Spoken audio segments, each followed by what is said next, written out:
All right, cool. Welcome, everybody, and thank you all for joining us for the first session of part 4 of our 4-part e-commerce focused webinar series. We're coming to the end.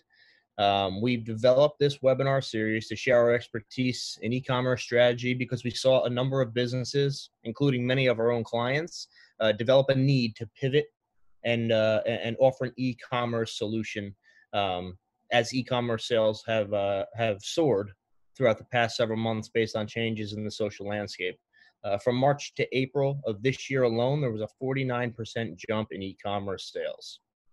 So today's session will focus on e-commerce optimization strategies and analyzing key performance indicators and how to understand reports and user data to increase conversions on your website and improve the user experience.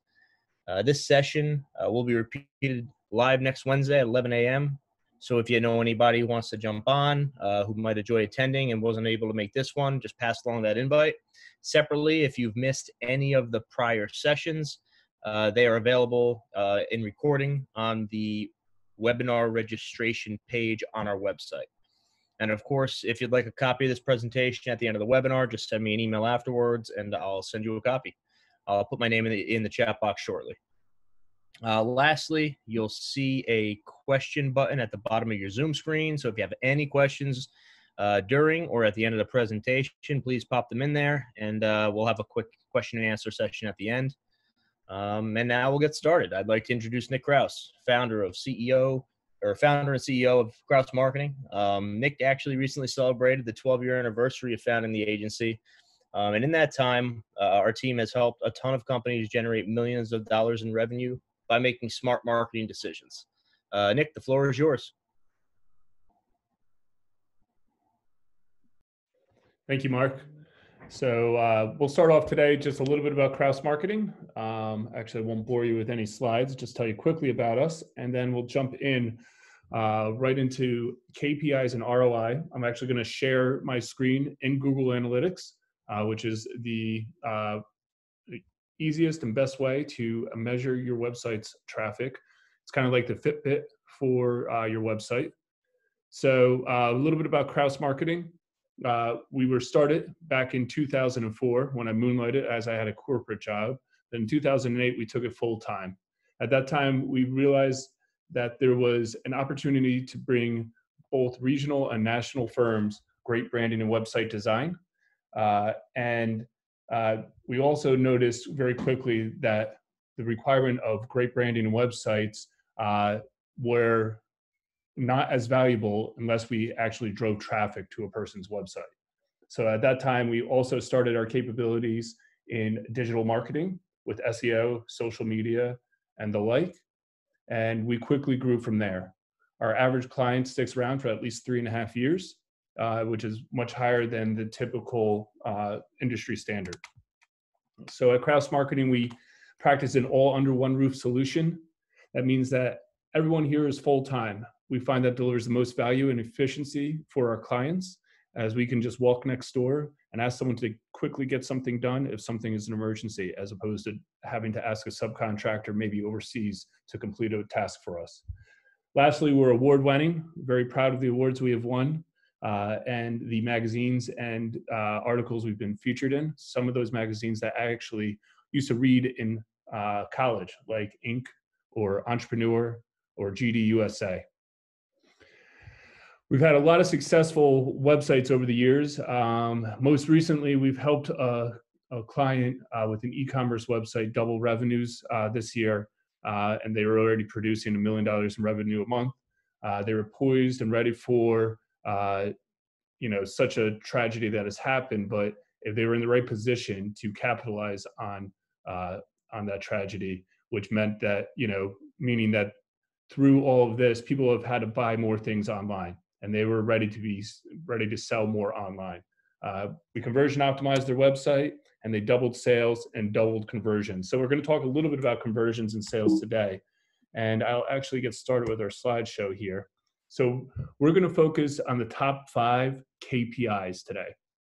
Of course, I don't have time to go into all of them. First, I'm going to tell you a little bit about each KPI and why we're looking at it.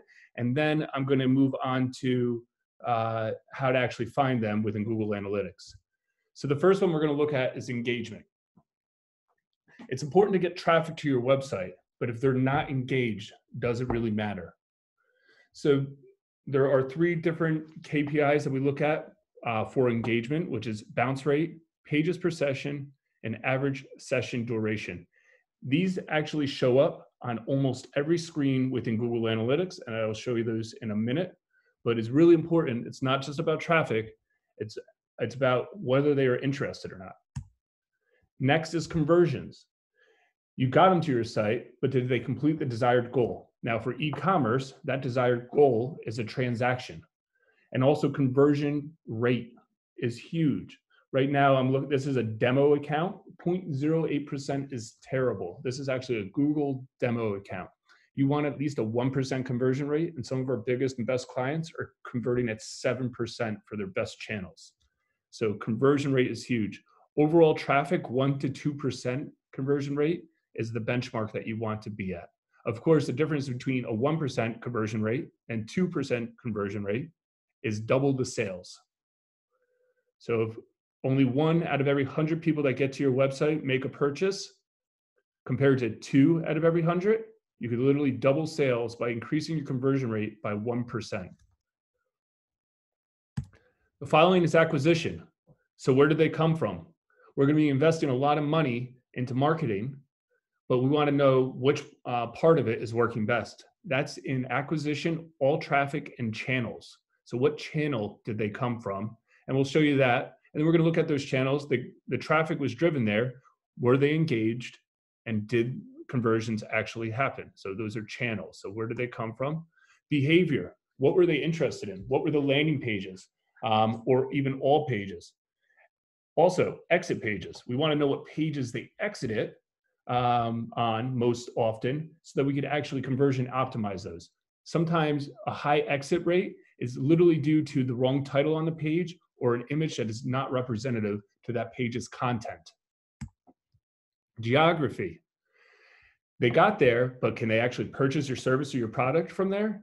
So a lot of times you'll see countries being overseas that your traffic is coming from.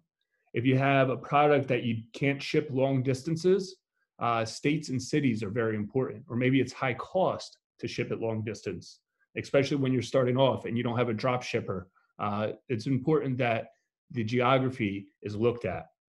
And then I'm going to actually dive into a couple more for you that are just like add-ons. We're going to look at how to find device, demographics, and interests.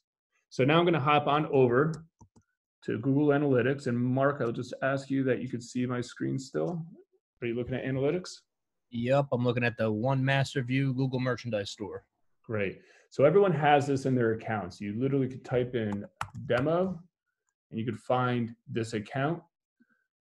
This is Google's demo account. This allows people like me to be able to teach on, but also for people to be able to tool around on if they have maybe an analytics account that isn't producing that much traffic or no analytics account at all. So it's a great way that you can log in and practice. So the first one we talked about was engagement, right?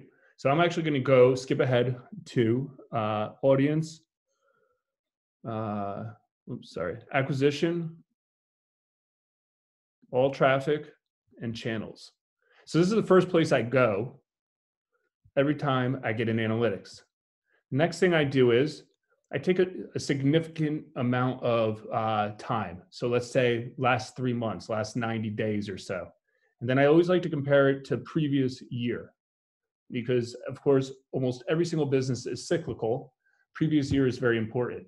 Now, if you did a major update, you could do it to previous period, or if you did something that is significant that you want to check against the previous period, that's fine too.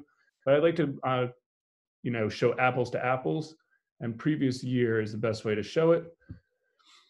So you click apply, and now you'll get 2 graphs or 2 bars here. You get the orange, which is the previous year, blue is the new year. As you scroll over, you can see the real-time change in percentage of traffic, but that's a little bit less important than those 2 first slides. So this is all the users that come to your website. It's all users and new users, right? So it's repeat users versus new users.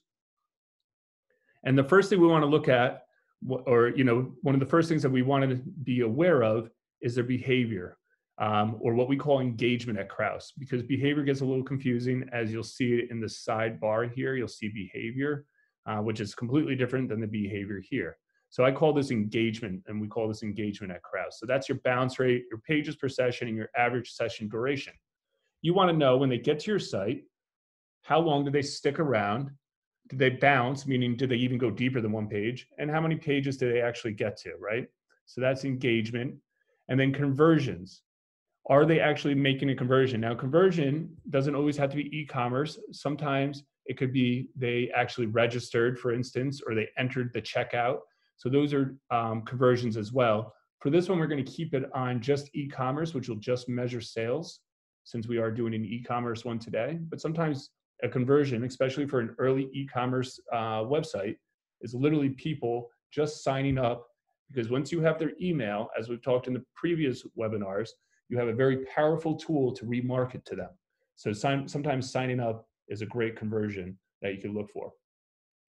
So these two, engagement and conversions, are going to be on almost every screen that we look at going forward. So those are the first two slides, because it's not just about traffic, it's about whether they actually liked the content they saw and they made a conversion that you were looking for. So then the third slide that we looked at is channels. So channels mean, how did they get to your website? And that's where we went to acquisition. We hit that drop down. We hit this drop down for all traffic, and we got to channels. So direct means they got to your website directly by typing in your URL, or they bookmarked you. Sometimes this is misattributed, and it's an email link that comes up and shows up as direct. The next is organic. Organic is anyone that's searching on Google or the like search engine. For instance, I think they still use Bing and Yahoo. Following is referral. If you're listed on a lot of directories, if you have a website or a vendor partner that maybe doesn't actually sell direct, a lot of times they'll have a link to your website, and that would be a referral. And I'll actually click through to show you what that looks like. So each one of these are clickable. So these are the websites that referred to this Google Merchant site. So canvas.colorado.edu. So probably this is a referral link that has an article about, if you want to check out a demo analytics site, this is a great place to go. So that's referrals. We'll move on to the next one.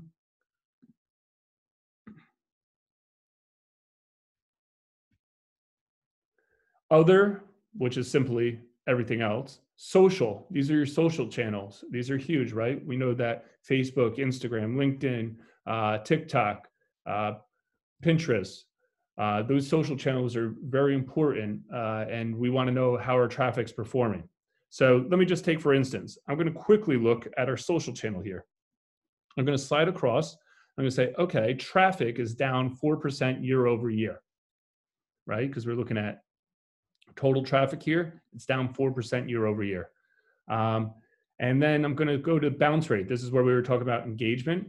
Bounce rate, though, is performing better. It's got a lower bounce rate. It's actually better, right? Because less people bounce this year. Traffic on the site is better, or time on the site is improved, as well as pages on the site are improved. So if you asked me, while we had a little bit less traffic, we had way better traffic to the website from social media. So our targeting got better. So we lost a little bit of people, but we engaged more of them. So that's why we're looking at these numbers. Now, conversions, there was no conversions in this time period for social. Well, last year we had at least one conversion. Affiliates are just that. Display marketing, these are the ads that you'll see around the internet, in the next to content. Paid search is the pay-per-click that you're looking for. So again, this pay-per-click, while Google spent money on pay-per-click last year, they did not spend money on it as much this year. So you'll see that the traffic went way down, or at least that's I can conclude that there's a smaller budget this year. Now, there could have also been, with paid search, more targeted keywords or higher demand keywords that meant that they were higher cost per click, and that's why the traffic went way down. But likely that's a budget thing.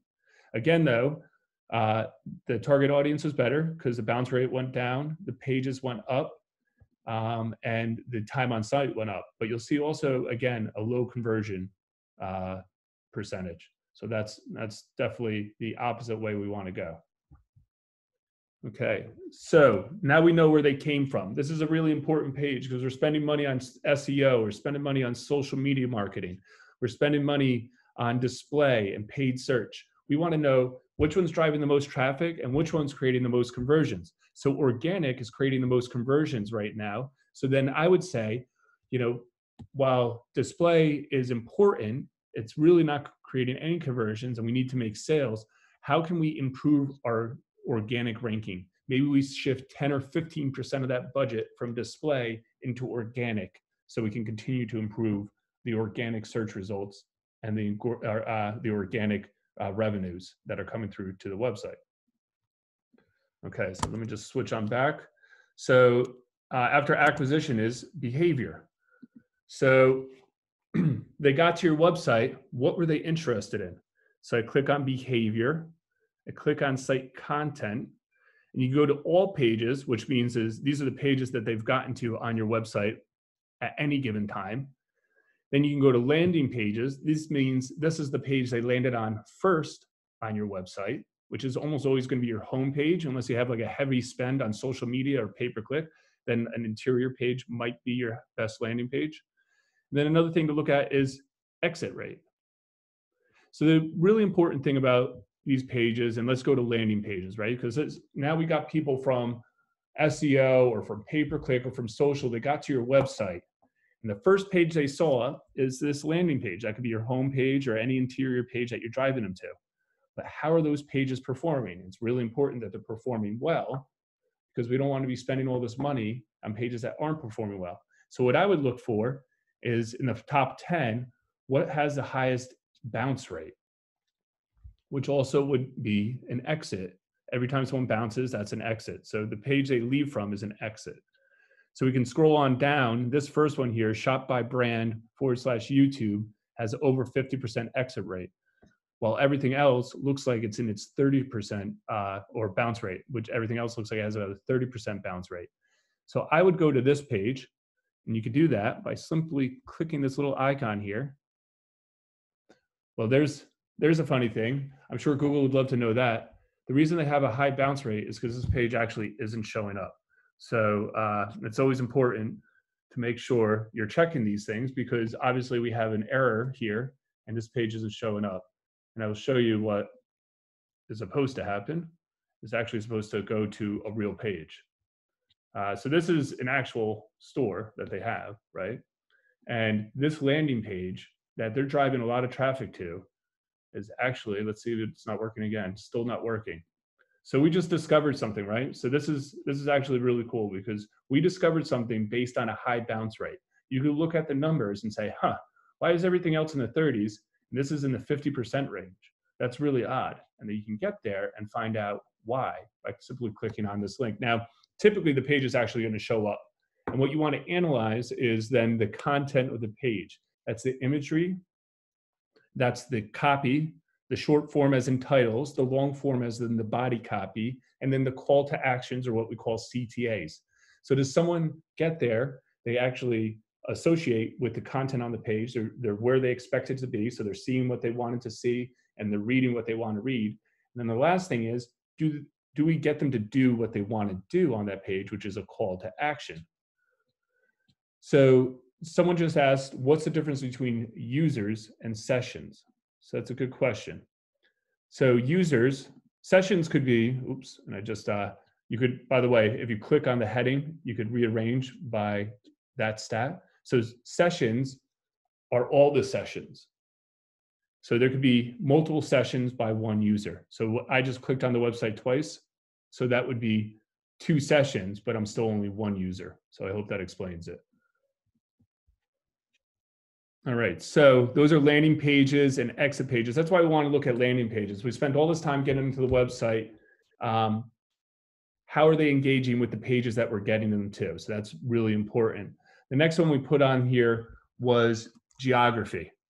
So we go to audience, geo, and location, we could actually see where our traffic's coming from. This is really important. If you're selling product that can't ship far, can't ship overseas, then you really want to know that the people are getting there from the right locations.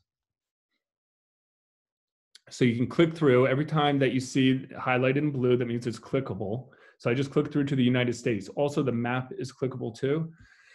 So if I wanted to, I can click through in California. Let's say I can only sell to California, but not even like far distances in California, maybe only around San Francisco, and maybe San Diego, for instance, is too far.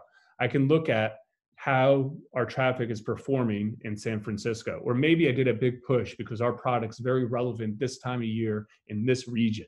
We're doing a big push. We're spending, or we're spending higher budgets in a hyper location, for instance, like one city out of the nation, because we know that they're going through something that they really need our product, whether that be a cyclical thing, or environmental or economy focused or relevant thing. We could say, okay, we're going to spend money on that location. Now, how is it performing? And we could look at, again, what are the engagement numbers and what are the conversion numbers for that area? So geography is huge. I'd always check that out. And then the last one that we had was, let's check real quick. That was the last one we had. So then I'm going to move on to a couple extras. So we know they got to your website. We know where they came from as far as a channel. We actually know where they live. Who are they, right? So before we actually say who they are, let's look at what devices are they using. Now, this is really important to people because and clients, because a lot of times we spend money on mobile optimization. A lot of times we spend money on desktop optimization. And we have to prove what type of technology that they're using. So we could click on this little mobile one, and we could click on devices, and we could see real quickly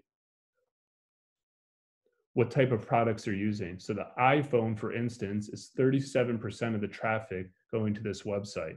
If you want to just do an overview, you can see mobile versus desktop versus tablet. So this is kind of like a broad range, right? So in fact, desktop still rules. 69% of traffic is from a desktop to this website. You'll see a lot of websites now, especially e-commerce, mobile is going to be a higher traffic ratio, but for this website, it's not.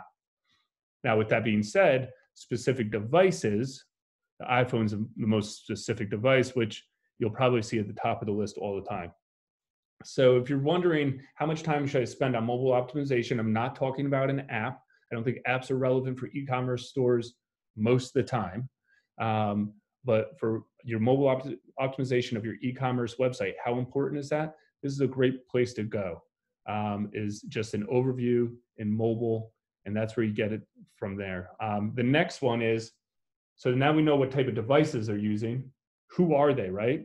So, man, we're selling a lot of these widgets, but I can't really tell who's buying them. We really want to find out. We could click under audience, demographics, and the overview is probably the easiest place to go. You can see their age range, right? Which is pretty cool. And this is current versus last year. So last year, a lot of 25 to 34-year-olds went. This year, this is the audience you lost the most of, Google, right? So last year we had so much more traffic from this 25 to 34-year-old range. And then we actually had more females last year than we do this year, right? But we actually have at least a good idea of what age are they and what gender are they as far as our target audience goes. That's gonna be important because you're spending a lot of money on targeting people. You could simply and very easily target people by their age and their gender on almost every digital platform. But the next thing you got to understand is, what are their interests? So Google makes that really easy for you to see. Interests are part of their display marketing. It's part of their paid search advertising targeting, but it's also paid as part of social targeting. So we can see all their interests right here. Now, there's two different types of audiences that Google breaks these out into: affinity and in-market. Affinity are top of the funnel. So some people say funnel, some people say customer journey. So these are people who are at the beginning of their customer journey, are affinity categories. And these affinity categories are value shoppers, and they're into entertainment.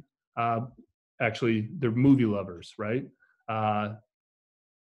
They really are into technology, green living, music, etc. These are top of the level or top of the funnel people. So these are people a little bit further away from making a purchase. The people that are making the purchase actually have these interests. So these are in-market segments. Employment, interesting. Advertising and marketing services, because there are people like me showing how to do this or actually learning how to do it. Employment's actually interesting because there's probably people brushing up on their skills. So looking at this demo account and this demo shop to really understand it, right? So it's interesting. These interests, we could probably assume why people are here. And then the next one, actually, those are all the ones that I would check on. So those are just some spots you can go to find out a little bit more about your audience, where they're coming from, what channels are performing best. And then if you wanted to check on one more, it's attribution. Actually, that's going to go a little deep. Let me go to conversion, multi-channel funnels, and overview. So this is a pretty cool one. Because a lot of times people are like, well, is that even working? Is that worth it? So while we saw on social, right? On social, we saw 0 conversions, if I remember correctly, from this period. Social actually assisted in, though, 72 conversions. So first they saw you on social, then they went to you directly later. And that's when the conversion was made. So this is a really important little spot within Google Analytics where you could actually prove as a marketer or as an owner of an e-commerce website the spend and why you're spending the money. So people might say, well, social is attributed to no conversions. Why am I spending money on social? You could say, well, let's just click real quick and see if there's any assisted conversions that are made within that. And this is an assisted conversion. I could also click on, actually it looks like display has no assisted conversions. So we were right in saying that, very few, 2 assisted conversions. We were right in saying that maybe display isn't a great way of driving new customers.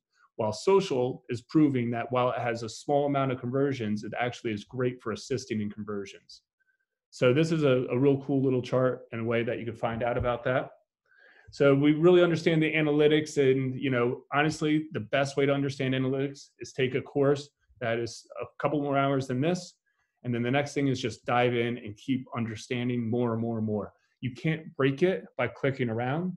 And almost every single page is very easy to understand once you get in there. So this is your main menu bar. There's tons of drop downs within each one. So check it out. I think you'll be very excited to see what you find. So the next 15, 20 minutes, I want to talk about how do you measure the ROI, right? So we got people, we made sales, but did we make any money on it? So ROI is return on investment. We spent a lot of money on all that advertising. Are we making any money? So a lot of times people measure ROI on their first sale versus how much money it costs to get that sale. I would argue that that's the wrong way to do it. I would argue the best way to do it is customer lifetime value. How many purchases does the average customer make, or how many years do they stick around? And what is the value per year of that client? So we have 2 different ways of saying that. So average value of client per year or average value of client per purchase, right? Then what's the gross margin on that? And then how many years do they stick around, or how many purchases do they make? So how many purchases, what's the value of that purchase, and how many purchases do they make? We multiply this out and we'll get customer lifetime value. I'm going to send this over to you guys, but I'm going to show you a little Excel file that I made for my team. We're actually going to make it public on a website. We'll share that link in the future where you could actually go in and you can calculate this yourself. But these are the equations, and they're pretty straightforward that you could use. Now, cost per acquisition, right? So we spent that money. How much money does it cost per person that is making a purchase on our website? So sometimes people say, what's the cost per lead or the cost per user on my website? Really, I would ask to go one step further and ask, what's the cost per acquisition, or the cost per conversion is another way you could think about it. And then we get to the marketing return on investment. So what is the ROI, right? And so it looks like a complicated equation there, but I would argue that it's very simple once you lay it out. So I'm just going to make some assumptions here. Let's say that the average product you sell has a $55 price point. That's an average, right? The gross margin, since we're D2C, right? So you have B2C, B2B, and you have D2C. E-commerce for most people is going to be D2C. You are the manufacturer. You are the one producing the product overseas, and usually, and maybe it's locally, and then you are selling it directly to the consumer. The gross margins are typically very high. So I'll say 75%. Sometimes they are 90% gross margins. And then let's say our average customer just makes 3 purchases, right? So let's say I sell $55 t-shirts. Let's say I'm making an 80% margin on that, and you probably make higher. And then let's say that the average number of purchases people make from my store are at least 3. They really like my t-shirts. They don't want to have too many of them, but they'll definitely purchase a few over the course of the next 6 months. So then now I have the customer lifetime value is $132, right? Because that's my gross margin times 55 times 3 purchases is 132. So that's how much each customer is worth to me. So now I go down here and I say, okay, I'm spending 5 G's a month though, right? I'm just spending $5,000. That's resulting in 7,500 visits to my website. Let's say you have pretty cool stuff and you have a good website and you have a 3% conversion rate. That means that your cost per acquisition or cost per conversion is $22. So it costs you $22 to have $132 in sales. Seems pretty, or not $132 in sales, $132 in gross profit, right? So it seems pretty worth it. So now we go down and we actually make that into a quick equation. So what does that equal? So that means that your ROI is 494%. Now let's say they only make 1 purchase, right? And this is what a lot of people want to see. I would argue that the best entrepreneurs and the best business owners and the best marketers really understand customer lifetime value.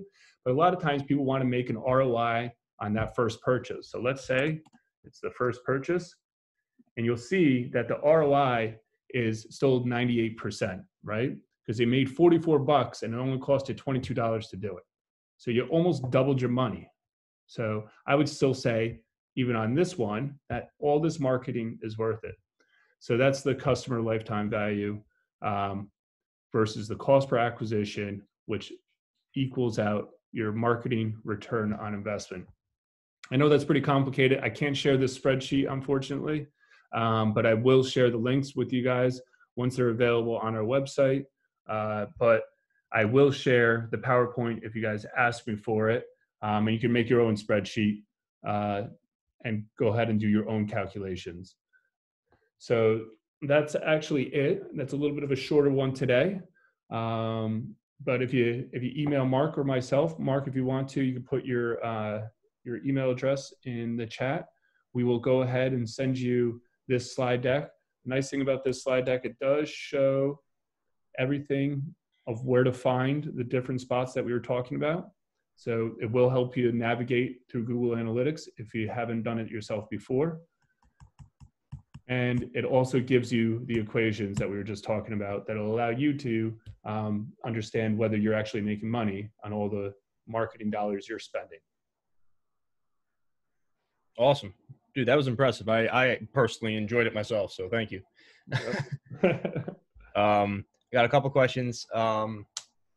So ton of information presented. What would you recommend as a good resource to understand more about it?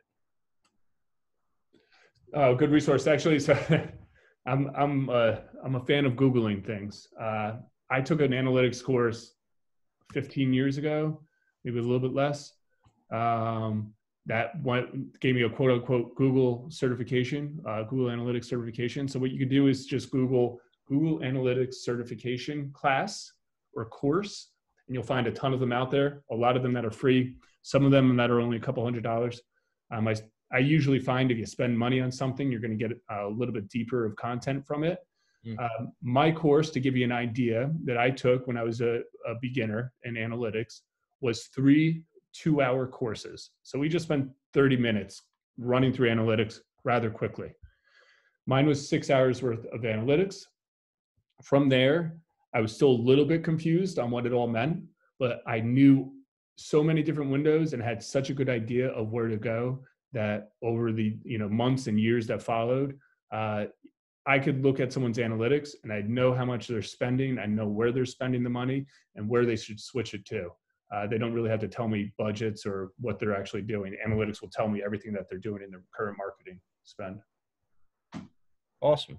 Tying into that, there's another good question. Can you create a custom view in Google Analytics that only shows the KPIs that I want to look at and hide the other stuff? Yeah, that's actually a great question. So I'm just switching back over here, guys. And I will go to real-time overview. I believe it's right in this screen. I don't use this much, but you could actually customize this right here. Oh, and you could even do customization dashboards. There you go. That's the right spot. And by customizing this, you'll see the reports. I don't use this a lot because I just so keen on the sidebar here. But these reports are great. And Data Studio, if you want to go, we just did a 101 course. If you want to go in 201 or 301, we use Data Studio to set up for our customers reports that will just automatically pump out based on their goals. So at the end of each month, we could go to Data Studio, pump out, for instance, if it's a service company, conversions. If it's an e-commerce company, it'll make sure that revenue is part of that dashboard, right? If we're spending a lot of time on SEO, then that dashboard will include more about organic traffic. If we're spending a lot of time and money on social, then there'll be more stats around social media. So that's a place that you can go is customization. And then Data Studio is actually another portion of the website that actually pumps out prettier looking graphics, actually. And it's all by Google. It's all free. Awesome. Cool. Another question for referral traffic. How would I increase the number of websites referring traffic back to my site? Great question. Typically backlinks. So first you have to find sites that are relevant, right, for your target audience. So for instance, to keep it simple for Kraus, there's tons of websites out there that list marketing agencies, best marketing agencies. Then there's like websites like, for instance, Design Rush just reached out to us literally yesterday and asked if we would like to be featured in one of their articles. And that we said yes. There was a couple of hoops to jump through that didn't include money. Sometimes it does include money, by the way. It doesn't include money this time. And they're going to give us a link from a nice article. So it's basically, you either find directories and or articles that you've been featured in. A lot of times, here's a nice way of getting a backlink or a referral. A lot of times companies have had a lot of great PR, but they don't have a link from that PR to their website. So you could reach out to the editor and or writer from that article and just say, hey, I noticed you mentioned us in this article, but there's no link to our website. Would you mind putting it in? I swear it is that easy. 95% of the time you'll get that backlink, which is the referral.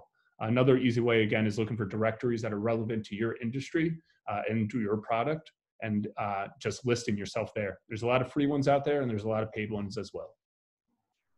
Yeah, and tying into that, I was just reviewing analytics reporting with one of our clients who had an article written about himself, and it was featured in NJBiz. We subsequently, included it as, part of the social media marketing for that month. And I mean, he saw a ton of traffic, both from the social post talking about it and referral traffic from that site, people reading that article, clicking back. Yeah, that's a great example. All right, last question. Are there any types of pages you would expect to have a high bounce rate? Yeah, actually, that's a great question. A lot of times blog articles, right? So we do a lot of content and blogging or, news on your website about your industry, your product, your services, uh, that will increase the search engine equity for your homepage, right? So the more you have on your website about any given topic, and for that instance, keyword about that topic, the more likely you are to show up for that on a search engine. Now, a lot of times, blog articles, if you have a great title, it'll knock it out of the park. For instance, we just did. I'll switch the industry. We just did best plumber, New York City, right? As or best way to the way to find the best plumber in New York City.